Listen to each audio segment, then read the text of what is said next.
शिरसा देवं गौरीपुत्रं विनायकं भक्तावासं स्मरेन् नित्यम् आयुः कामार्थसिद्धये। प्रथमं वक्रतुण्डं च एकदन्तं द्वितीयकं तृतीयं कृष्णपिङ्गाक्षं गजवक्त्रं चतुर्थकम् लम्बोदरं पञ्चमं च षष्ठं विकटमेव च सप्तमं विघ्नराजं च धूम्रवर्णं तथाष्टमम् नवमं फालचन्द्रं च दशमं तु विनायकम् एकादशं गणपतिं द्वादशं तु गजाननम् द्वादशैतानि नामानि त्रिसन्ध्यं यः पठेन्नरः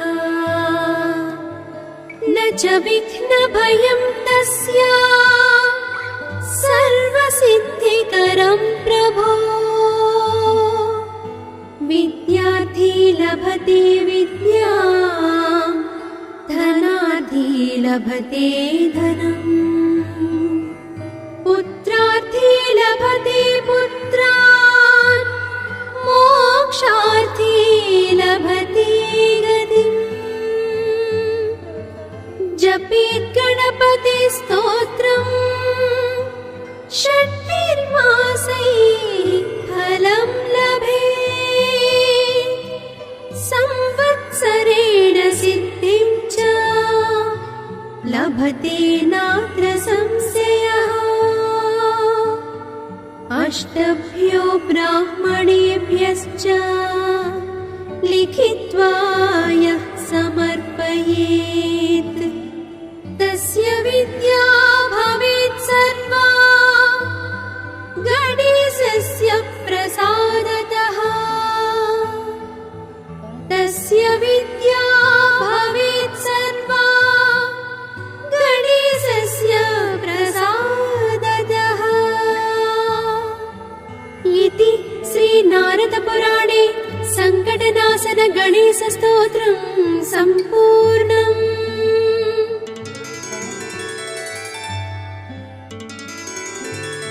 प्रणम्य शिरसा देवं गौरीपुत्रं विनायकं भक्तावासं स्मरेन् नित्यम् आयुः कामार्थसिद्धये। प्रथमं वक्रतुण्डं च एकदन्तं द्वितीयकं तृतीयं कृष्णपिङ्गाक्षं गजवक्त्रं चतुर्थकम् लम्बोदरं पञ्चमं च षष्ठं विकटमेव च सप्तमं विघ्नराजं च धूम्रवर्णं तथाष्टमम् नवमं फालचन्द्रं च दशमं तु विनायकम् एकादशं गणपतिं द्वादशं तु गजाननम्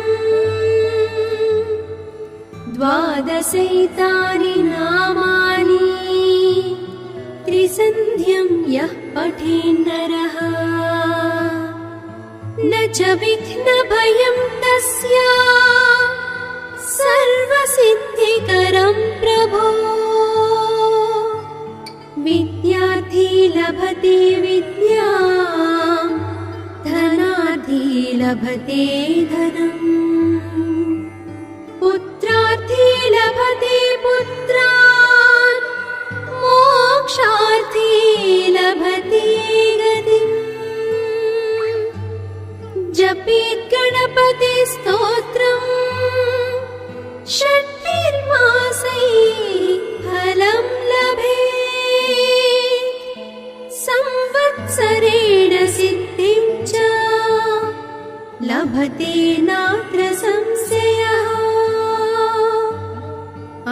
अष्टभ्यो ब्राह्मणेभ्यश्च लिखित्वा यः समर्पयेत् तस्य विद्या भवेत् सर्वा गणेशस्य प्रसादतः। तस्य विद्या भवेत् सर्वा गणेशस्य प्रसादतः। इति श्रीनारदपुराणे सङ्कटनाशन गणेशस्तोत्रं सम्पूर्णम्।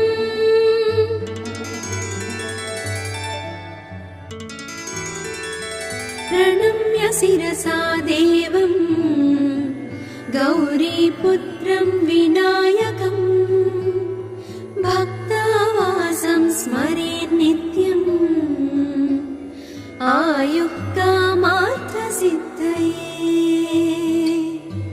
प्रथमं वक्रतुण्डं च एकदन्तं द्वितीयकम् तृतीयं कृष्णपिङ्गाक्षं गजवक्त्रं चतुर्थकम् लम्बोदरं पञ्चमं च षष्ठं विकटमेव च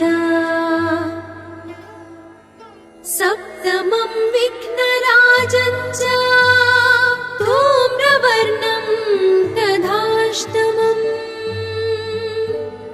नवमं फालचन्द्रं च दशमं तु विनायकम् एकादशं गणपतिं द्वादशं तु गजाननम्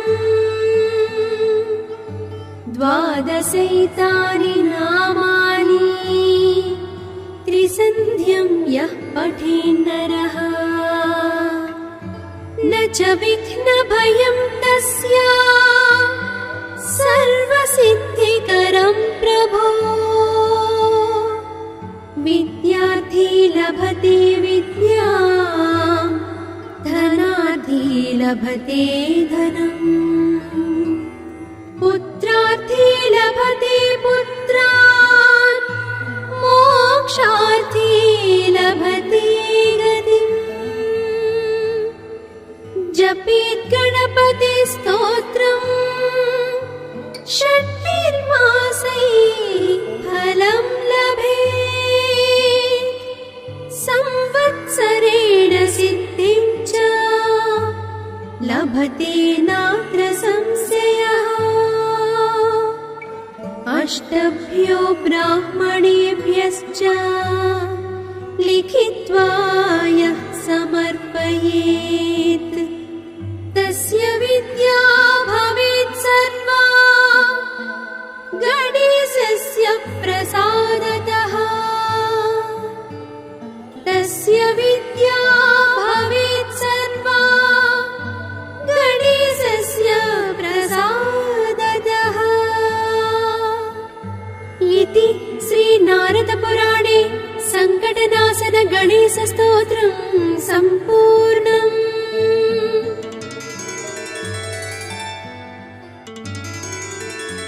प्रणम्य शिरसा देवं गौरीपुत्रं विनायकं भक्तावासं स्मरेत् नित्यम्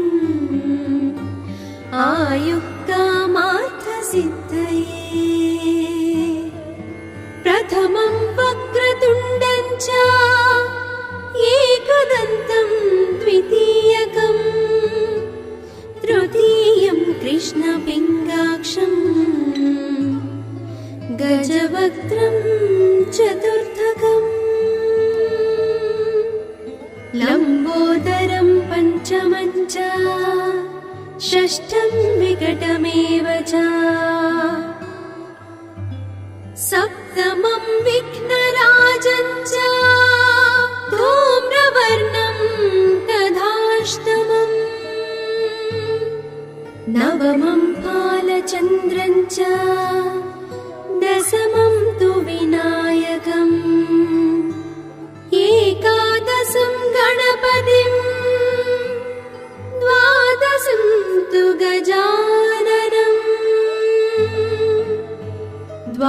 द्वादशैतानि नामानि त्रिसन्ध्यं यः पठेन्नरः न च विघ्नभयं तस्य सर्वसिद्धिकरं प्रभो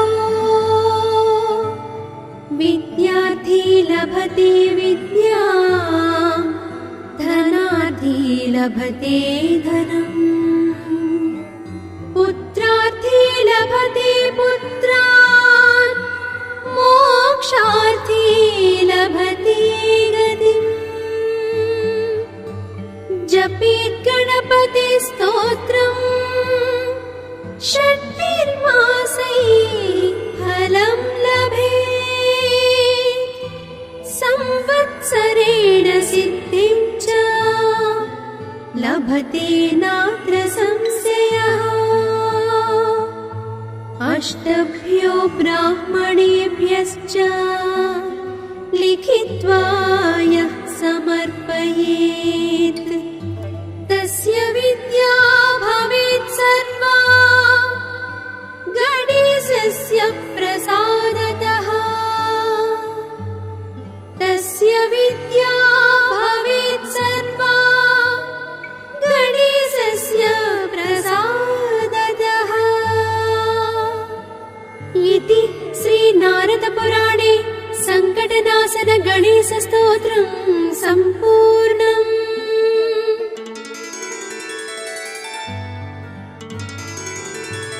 प्रणम्य शिरसा देवं गौरीपुत्रं विनायकं भक्तावासं स्मरेन् नित्यम् आयुः कामार्थसिद्धये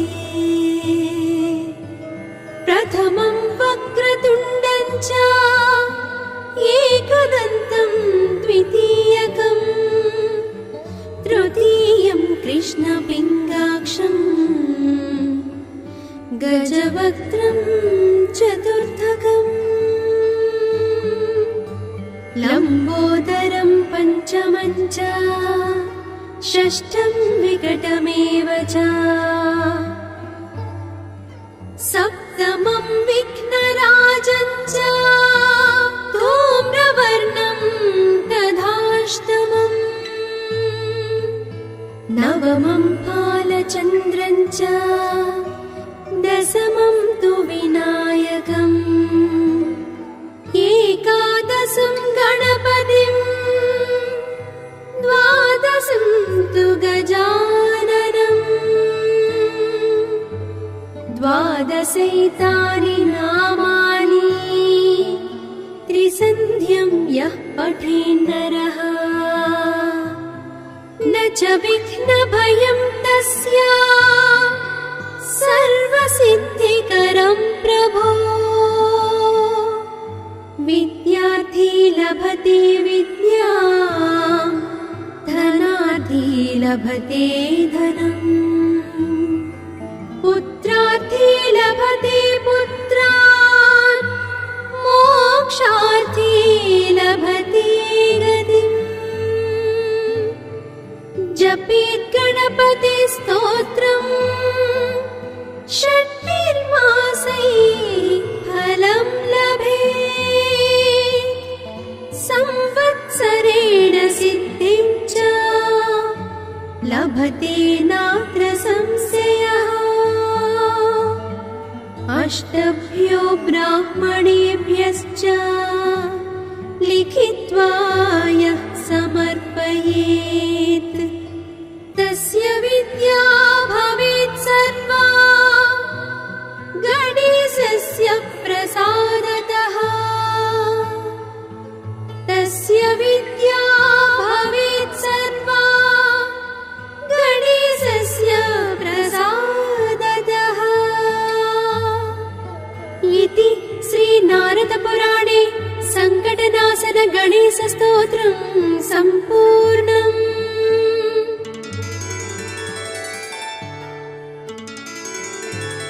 प्रणम्य शिरसा देवं गौरीपुत्रं विनायकं भक्तावासं स्मरेन् नित्यम्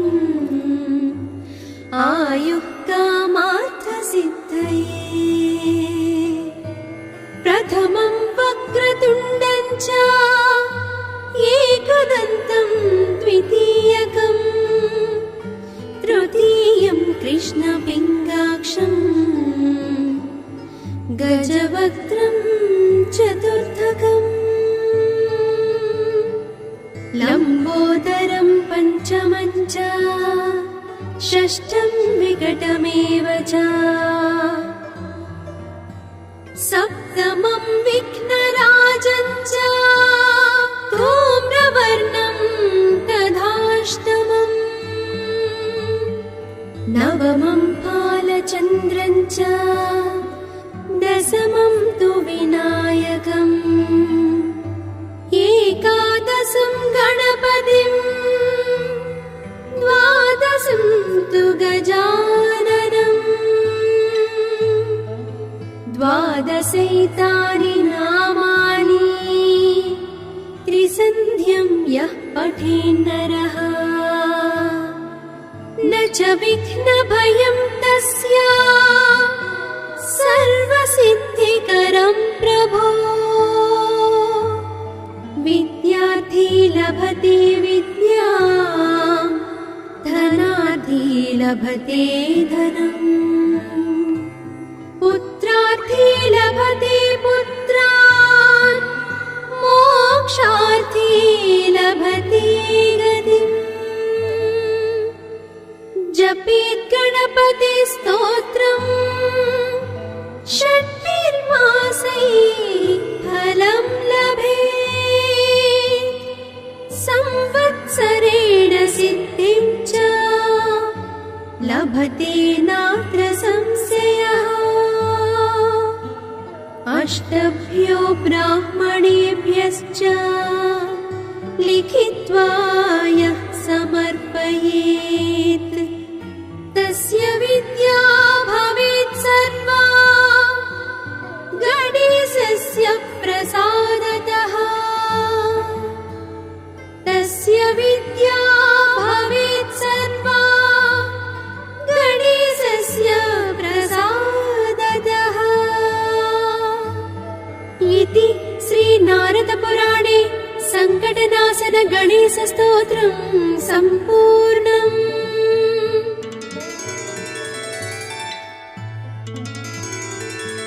प्रणम्य शिरसा देवं गौरीपुत्रं विनायकम् भक्तावासं स्मरेन् नित्यम् आयुः कामार्थसिद्धये प्रथमं वक्रतुण्डं च एकदन्तं द्वितीयकम् तृतीयं कृष्णपिङ्गाक्षम् गजवक्त्रं चतुर्थकम् लम्बोदरं पञ्चमं च षष्ठं विकटमेव च सप्तमं विघ्नराजं च धूम्रवर्णं तथाष्टमम्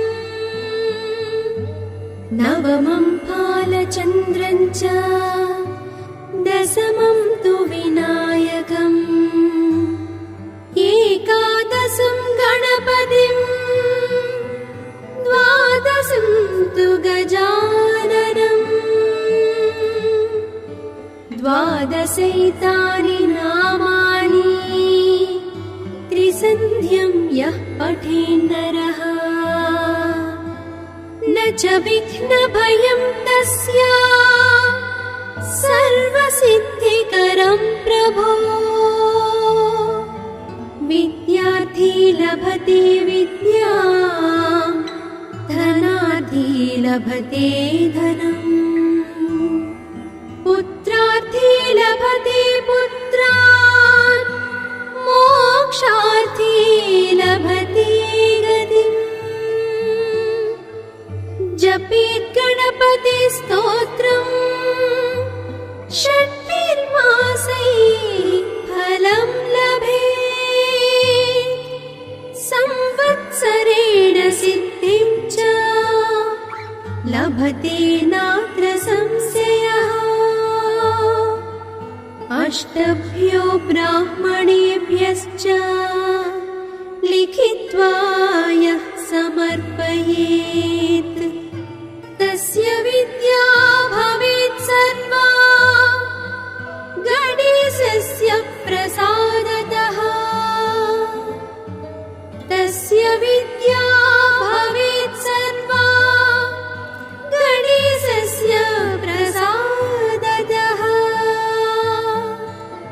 इति श्रीनारदपुराणे सङ्कटनाशन गणेशस्तोत्रं सम्पूर्णम्।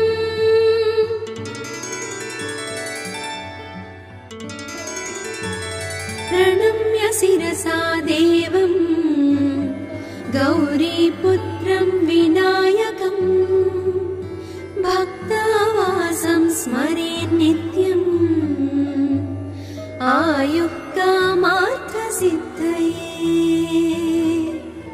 प्रथमं वक्रतुण्डं च एकदन्तं द्वितीयकं तृतीयं कृष्णपिङ्गाक्षं गजवक्त्रं चतुर्थकम् लम्बोदरं पञ्चमं च षष्ठं विकटमेव च सप्तमं विघ्नराजं च धूम्रवर्णं तथाष्टमम्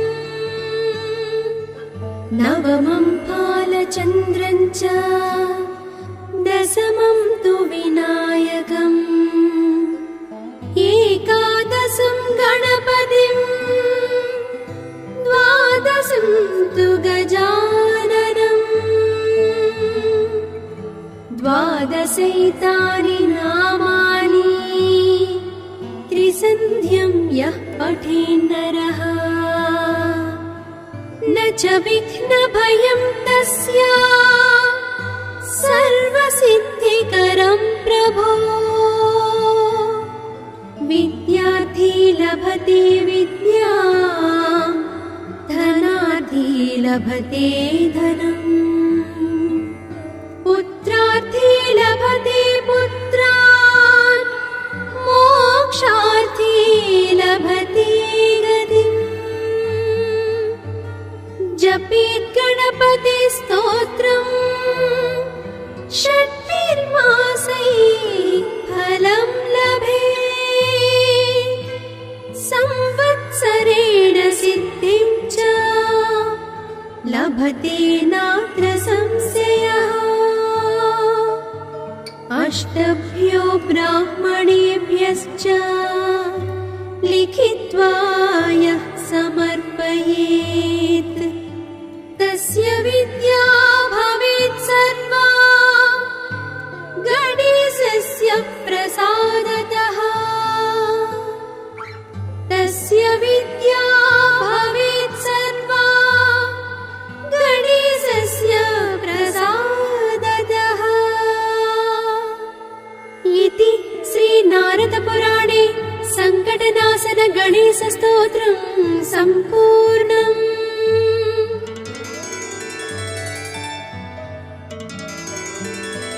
प्रणम्य शिरसा देवं गौरीपुत्रं विनायकं भक्तावासं स्मरेन् नित्यम् आयुः कामार्थसिद्धये। प्रथमं वक्रतुण्डं च एकदन्तं द्वितीयकं तृतीयं कृष्णपिङ्गाक्षं गजवक्त्रं चतुर्थकम् लम्बोदरं पञ्चमं च षष्ठं विकटमेव च सप्तमं विघ्नराजं च धूम्रवर्णं तथाष्टमम् नवमं फालचन्द्रं च दशमं तु विनायकम् एकादशं गणपतिं द्वादशं तु गजाननम् द्वादशैतानि नामानि त्रिसन्ध्यं यः पठेन्नरः न च विघ्नभयं तस्य सर्वसिद्धिकरं प्रभो। विद्यार्थी लभते विद्यां धनार्थी धनार्थी लभते धनम् पुत्रार्थी लभते पुत्रान् मोक्षार्थी लभते गतिम् जपेत् गणपति स्तोत्रम् षट्भिर्मासैः फलं लभेत् संवत्सरेण सिद्धिं च लभते नात्र संशयः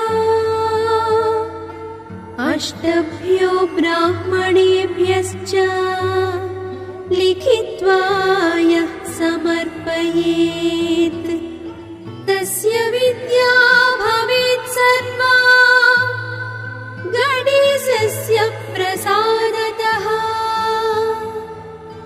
तस्य विद्या भवेत् सर्वा गणेशस्य प्रसादतः इति श्रीनारदपुराणे सङ्कटनाशन गणेशस्तोत्रं सम्पूर्णम्।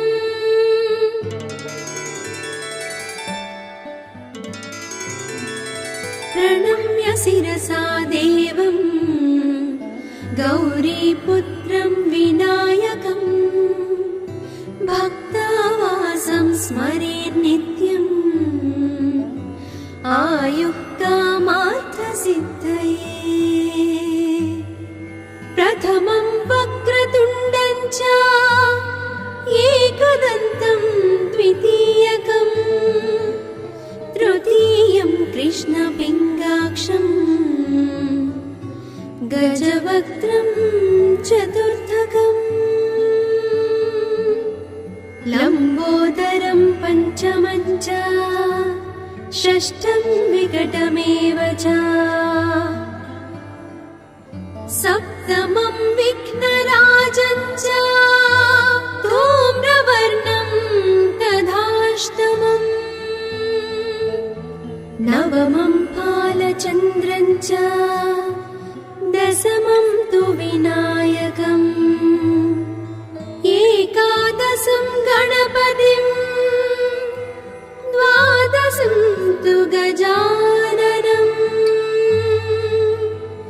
द्वादशैतानि नामानि त्रिसन्ध्यं यः पठेन्नरः न च विघ्नभयं तस्य सर्वसिद्धिकरं प्रभो विद्यार्थी लभते विद्यां धनार्थी लभते धनम् पुत्रार्थी लभते पुत्रान् मोक्षार्थी लभते गतिम् जपेत् गणपति स्तोत्रम् षट्भिर्मासैः फलं लभेत् संवत्सरेण सिद्धिं च लभते नात्र संशयः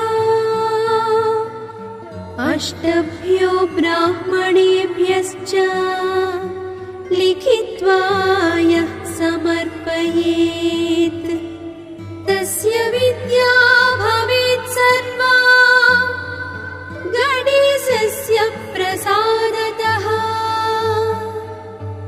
तस्य विद्या भवेत् सर्वा गणेशस्य प्रसादतः इति श्रीनारदपुराणे सङ्कटनाशन गणेशस्तोत्रं सम्पूर्णम्।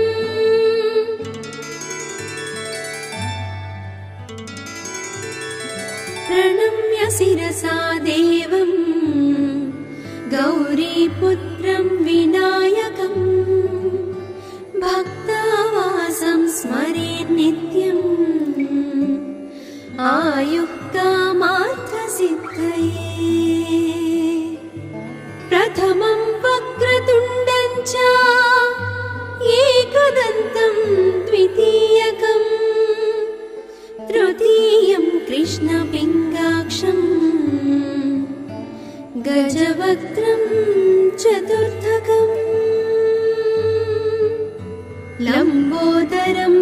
पञ्चमं च षष्ठं विकटमेव च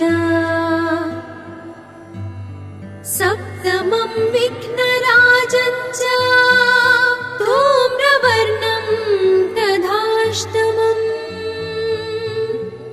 नवमं फालचन्द्रं च दशमं तु विनायकम् एकादशं गणपतिम् द्वादशं तु गजाननम् द्वादशैतानि नामानि त्रिसन्ध्यं यः पठेन्नरः न च विघ्नभयं तस्य सर्वसिद्धिकरं प्रभो विद्यार्थी लभते विद्यां धनार्थी लभते धनम् पुत्रार्थी लभते पुत्रान् मोक्षार्थी लभते गतिम् जपेत् गणपति स्तोत्रम् षट्भिर्मासैः फलं लभेत् संवत्सरेण सिद्धिं च लभते नात्र संशयः अष्टभ्यो ब्राह्मणेभ्यश्च लिखित्वा यः समर्पयेत् तस्य विद्या भवेत् सर्वा गणेशस्य प्रसादतः तस्य विद्या भवेत् सर्वा गणेशस्य प्रसादतः इति श्रीनारदपुराणे सङ्कटनाशन गणेशस्तोत्रं सम्पूर्णम्।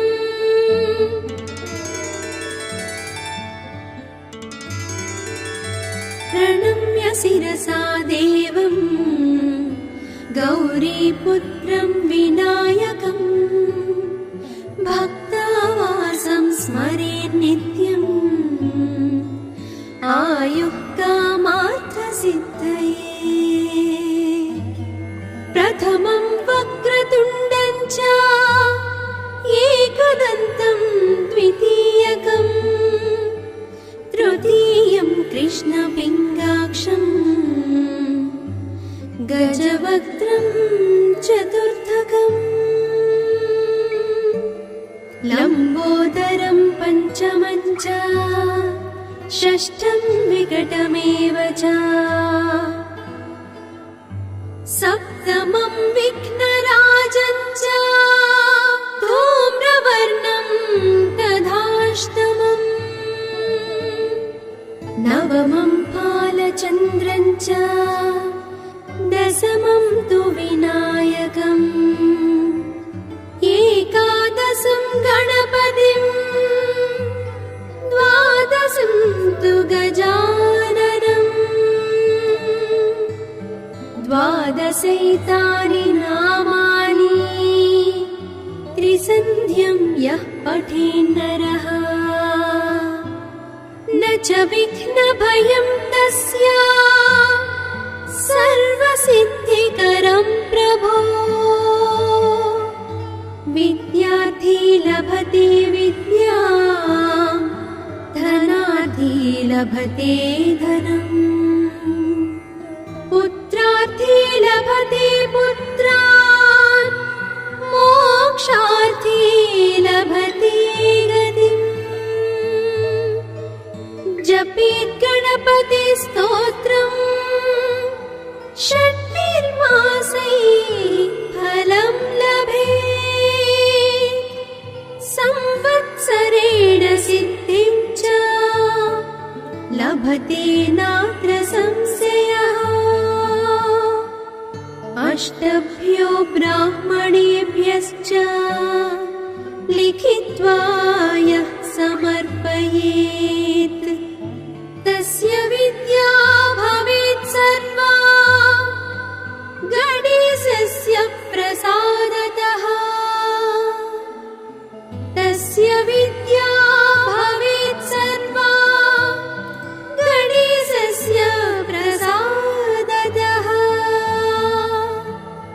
इति श्रीनारदपुराणे सङ्कटनाशन गणेशस्तोत्रं सम्पूर्णम्।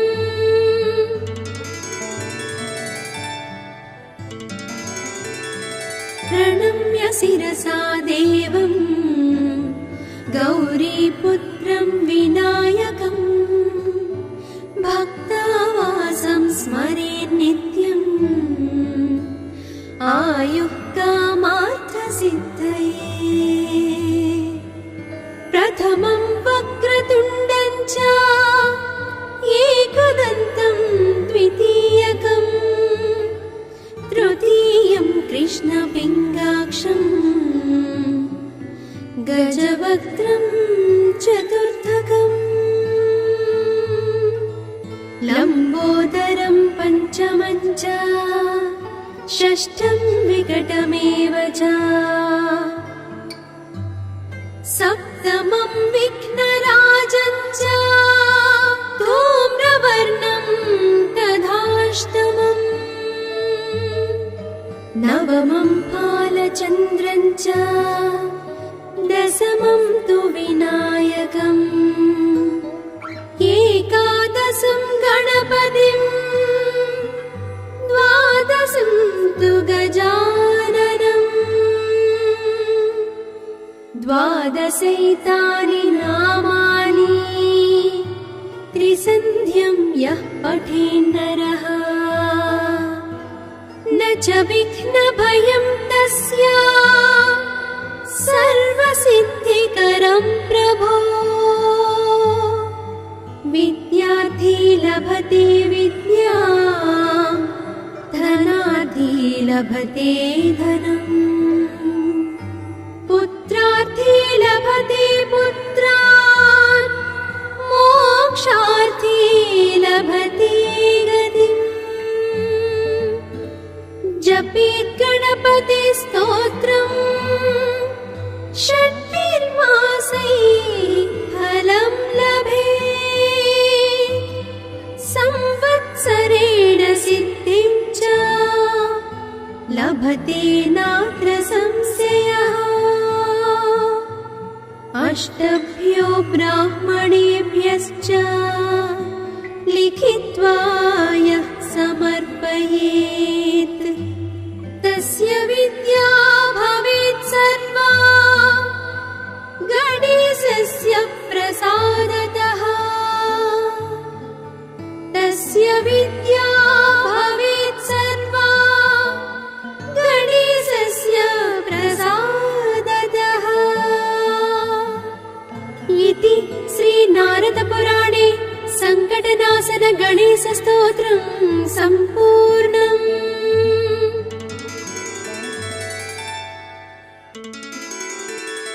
प्रणम्य शिरसा देवं गौरीपुत्रं विनायकं भक्तावासं स्मरेत् नित्यम् आयुः कामार्थसिद्धये। प्रथमं वक्रतुण्डं च एकदन्तं द्वितीयकम् तृतीयं कृष्णपिङ्गाक्षं गजवक्त्रं चतुर्थकम् लम्बोदरं पञ्चमं च षष्ठं विकटमेव च सप्तमं विघ्नराजं च धूम्रवर्णं तथाष्टमम् नवमं फालचन्द्रं च दशमं तु विनायकम् एकादशं गणपतिं द्वादशं तु गजाननम् द्वादशैतानि नामानि त्रिसन्ध्यं यः पठेन्नरः न च विघ्नभयं तस्य सर्वसिद्धिकरं प्रभो। विद्यार्थी लभते विद्यां धनार्थी लभते धनम् पुत्रार्थी लभते पुत्रान् मोक्षार्थी लभते गतिम् जपेत् गणपति स्तोत्रम् षट्भिर्मासैः फलं लभेत् संवत्सरेण सिद्धिं च लभते नात्र संशयः अष्टभ्यो ब्राह्मणेभ्यश्च लिखित्वा यः समर्पयेत् तस्य विद्या भवेत् सर्वा गणेशस्य प्रसादतः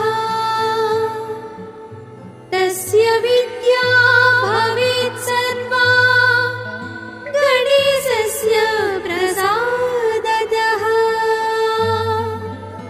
इति श्रीनारदपुराणे सङ्कटनाशन गणेशस्तोत्रं सम्पूर्णम्।